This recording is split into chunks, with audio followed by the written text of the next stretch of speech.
आज हम बात करेंगे क्वांटम नंबर की।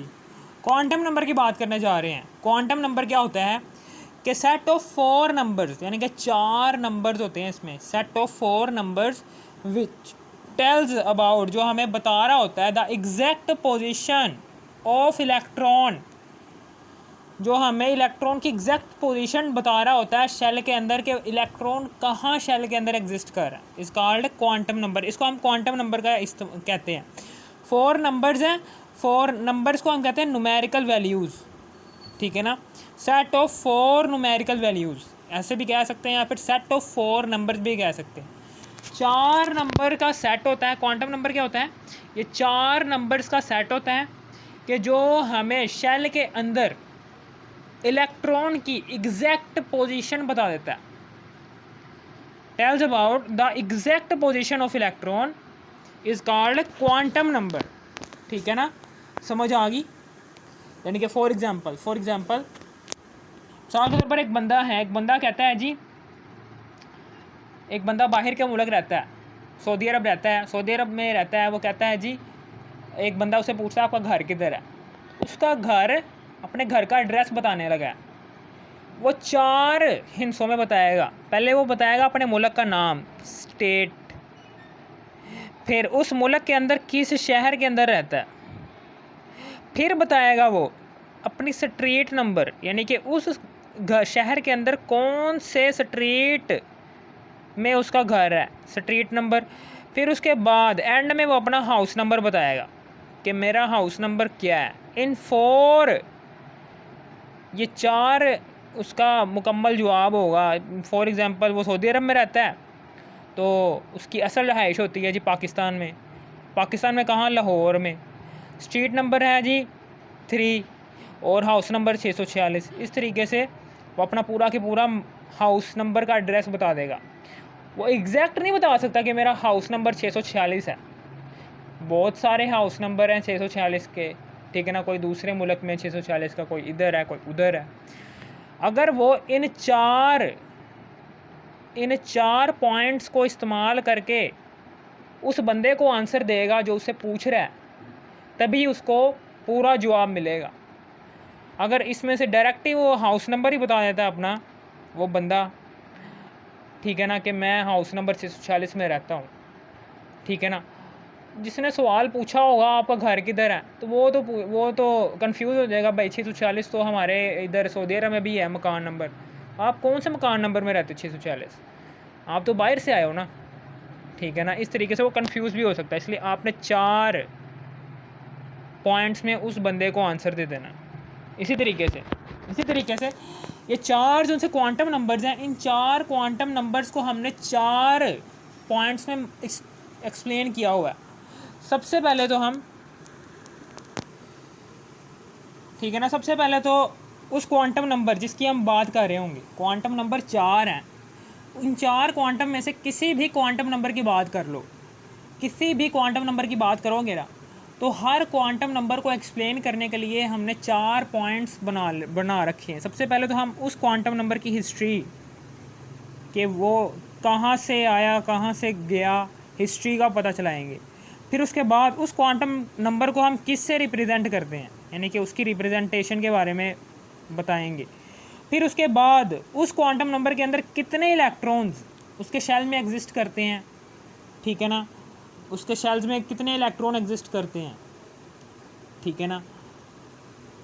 यानी कि उस क्वांटम नंबर के अंदर कितने इलेक्ट्रॉन्स आ रहे हैं, उस क्वांटम नंबर के अंदर कितने इलेक्ट्रॉन्स, हाउ मैनी इलेक्ट्रॉन्स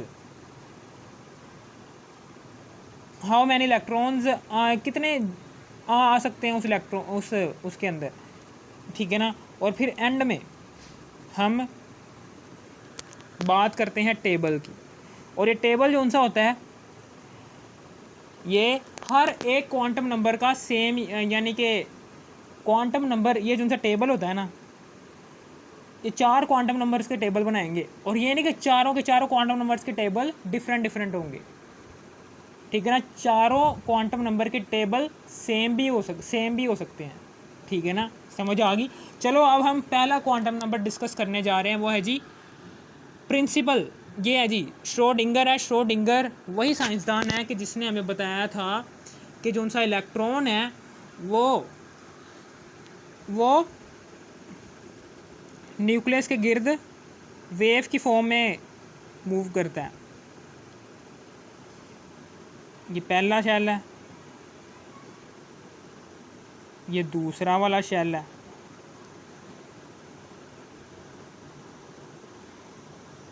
ये तीसरा वाला शेल है और ये एंड में चौथा वाला शेल है। ठीक है ना, ये चौथा वाला शेल है। श्रोडिंगर ने कहा था कि इलेक्ट्रॉन जो सा है वो सर्कुलर वेव मैनर में नहीं मूव करता। ये इलेक्ट्रॉन जो सा है वो इस तरीके से वेव की फॉर्म में मूव कर रहा होता है शेल के अंदर। और इलेक्ट्रॉन जो सा होता है ये न्यूक्लियस के गिर्द वेव की फॉर्म में इस तरीके से मूव कर रहा होता है।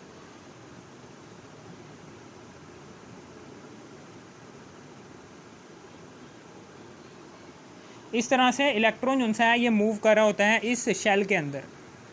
ठीक है ना, वेव की फॉर्म में मूव कर रहा होता है। श्रोडिंगर ने ये कहा था। ठीक है ना, Schrodinger give concept to quantum number, और इसने क्वांटम नंबर का भी कॉन्सेप्ट दिया था। 4 क्वांटम नंबर्स हैं, वो ये हैं। सबसे पहला जी प्रिंसिपल क्वांटम नंबर, दूसरा है जी अजीमुथल क्वांटम नंबर, तीसरा है जी मैग्नेटिक क्वांटम नंबर, चौथा है जी स्प्रिंग क्वांटम नंबर। आज हम बात करेंगे प्रिंसिपल क्वांटम नंबर की। प्रिंसिपल क्वांटम नंबर में सबसे पहले तो हम बात करते हैं इसकी हिस्ट्री की। हिस्ट्री यही है कि इस बंदे ने श्रोडिंगर ने, ठीक है ना, इन सारे के सारे क्वांटम नंबर्स को एक्सप्लेन किया था। ये इसकी आगे हिस्ट्री की बात। अब उसके बाद रिप्रेजेंटेशन की बात करते हैं कि it's actually represent the shell और ऑर्बिट। इसको हम शेल से रिप्रेजेंट कर रहे होते हैं, यानी कि ये जो शेल है ना, ये न्यूक्लियस के गिर्द जो शेल हैं, एक शेल ये है, दूसरा, तीसरा, चौथा, इन शेल्स के ज़रिए से ही हम इस प्रिंसिपल क्वांटम नंबर को रिप्रेजेंट कर रहे होते हैं। ठीक है ना, समझ आ गई? यानी कि प्रिंसिपल क्वांटम नंबर एटम के अंदर शेल्स के ज़रिए से एक्सप्लेन किया जा सकता है। यानी कि एटम, यानी कि न्यूक्लियस के गिर्द जो से शेल्स, यानी कि एटम के अंदर जो सा न्यूक्लियस होता है और न्यूक्लियस के गिर्द जो से शेल्स हैं, उन शेल्स के ज़रिए से आप प्रिंसिपल क्वांटम नंबर को एक्सप्लेन कर सकते हैं थ्रू डैट शेल्स। और इसको हम रिप्रेजेंट करते हैं एन से। It's represented by n, small n. ठीक है ना, समझ आ गई आपको? और यहाँ पर हमें पता है यहाँ पर कितने शेल आ रहे हैं। ये पहला शेल है, ये दूसरा है, ये तीसरा है, ये चौथा है। इन शेल्स के मखसूस नेम भी हैं, यानी कि आपको पता है कि हमने मखसूस नेम भी रखे हुए हैं। पहले शेल को हम के शेल कहते हैं, दूसरे शेल को एल शेल, तीसरे शेल को एम शेल, चौथे शेल को एन शेल। इस तरीके से 4 शेल्स के नेम भी है हमारे पास। ठीक है ना। The values of principal quantum number is non zero, positive, integer. यानी कि जो उनसे पॉजिटिव, यानी कि जो उनसे प्रिंसिपल क्वांटम नंबर की जो सी वैल्यूज़ हैं, जो उनसी प्रिंसिपल क्वांटम नंबर है, प्रिंसिपल क्वांटम नंबर की वैल्यूज़ जो सी हैं, प्रिंसिपल क्वांटम नंबर की वैल्यूज़, यानी कि ये जो सी एन की वैल्यू है, ये नॉन ज़ीरो नहीं हो सकती, यानी कि हमेशा 1 से स्टार्ट होगी, और ये हमेशा पॉजिटिव इंटीजर होंगे, नेगेटिव इंटीजर नहीं हो सकते। और इंटीजर का मतलब क्या होता है कि इन वैल्यूज़ के अंदर पॉइंट्स वगैरह नहीं आएंगे, डायरेक्ट वही वैल्यू आएगी कि जिस वैल्यू की बात करी जा रही है, यानी कि इन वैल्यूज़ के अंदर पॉइंट्स का जिक्र नहीं आएगा। इसको हम कहते हैं इंटीजर। ठीक है ना। Non zero, positive, integer principal quantum number की वैल्यूज़ में इंक्लूड हो जाते हैं। एन हमारी वैल्यूज़ आ गई है। प्रिंसिपल क्वांटम नंबर, ये जिनसे शेल्स हैं, ये शेल्स ही प्रिंसिपल क्वांटम नंबर को एक्सप्लेन कर रहे होते हैं। पहले शेल को हम A1 शेल, पहला शेल कह देंगे। एन क्या है? Number of shell. एन को हम कहते हैं क्या है? ये क्या है? ये नंबर ऑफ शेल है, कि कितने शेल्स आ रहे हैं न्यूक्लियस के इर्द गिर्द। यहाँ पर न्यूक्लियस के गिर्द 4 शेल आ रहे हैं, तो हर एक शेल को हम नाम दे देंगे। ये पहला शेल है, ये दूसरा है, ये तीसरा है, ये चौथा है। ठीक है ना। और हमें पता है, हम पीछे पढ़ कर आए हैं कि पहले शेल को कहते हैं के शेल, दूसरे शेल को एल शेल, तीसरे शेल को एम शेल, चौथे शेल को एन शेल। और the maximum number of electron in a shell can be calculated by using that formula. इस फार्मूले के ज़रिए से हम मैक्सिमम नंबर कैलकुलेट कर सकते हैं हर एक शेल के अंदर, ठीक है ना। अब हम यहाँ पर टेबल बनाने जा रहे हैं, ये देखें, ये टेबल बनाने जा रहे हैं। अब हम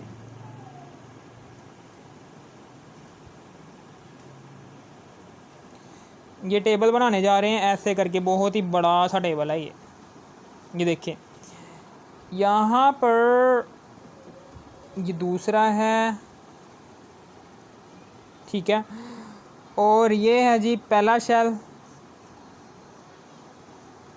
4 चीज़ें बना देंगे, 1 2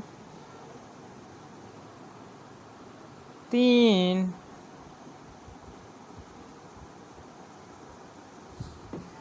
और 4।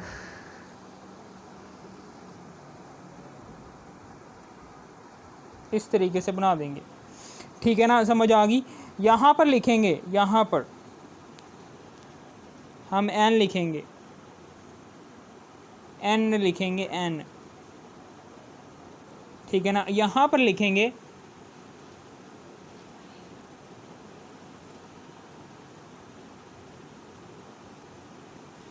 नेम ऑफ शेल, और यहाँ पर लिखेंगे number of electrons, number of electrons in every, हर शेल में नंबर ऑफ इलेक्ट्रॉन कितने कितने हैं, उसको हम इस वाले फार्मूले से कैलकुलेट करेंगे, 2n स्क्वायर से, इस वाले फार्मूले से। n की वैल्यू आपको पता है कि n क्या है, ये नंबर ऑफ शेल होते हैं, ठीक है ना। यहाँ पर इस न्यूक्लियस के गिर्द 4 शेल हैं, तो n की वैल्यू हम 4 तक लेकर जाएंगे। और पहले शेल को हम नाम देते हैं के शेल का, दूसरे शेल को नाम दे देते हैं l, तीसरे शेल को नाम देते हैं m, चौथे शेल को नाम देते हैं n। और हमें पता है कि ये वाला फार्मूला है ना, तो 2 है, पहला शेल है ना, n की वैल्यू पहले शेल के लिए क्या होगी, 1, 1 एकम 1 और 2 इलेक्ट्रॉन आ जाएंगे जी पहले शेल में। के शेल में 2 इलेक्ट्रॉन आते हैं। इसी तरीके से जब हम दूसरे शेल की बात करेंगे तो यहाँ पर n की वैल्यू आ जाएगी 2 और 2 दूनी 4, 4 दूनी 8 इलेक्ट्रॉन आ जाएंगे। इसी तरीके से जब हम तीसरे शेल की बात करेंगे तो तीसरे शेल के लिए n की वैल्यू 3 हो जाएगी, तो 3 3 9 और 9 दूनी 18 इलेक्ट्रॉन आ जाएंगे तीसरे शेल में।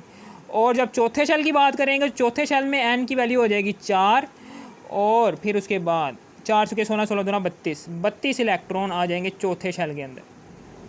हर शेल में इलेक्ट्रॉन्स की जो सी तादाद है वो आ गई, यानी कि अब हम यहाँ पर लिखने जा रहे हैं कि हर शेल में कितने कितने इलेक्ट्रॉन्स आ रहे हैं, ठीक है ना। पहले शेल में आ रहे हैं जी 2 इलेक्ट्रॉन, 2 लिख लिया। दूसरे शेल में आ रहे हैं जी 8 इलेक्ट्रॉन, 8 लिख लिए। चौथे शेल में आ रहे हैं 18 इलेक्ट्रॉन,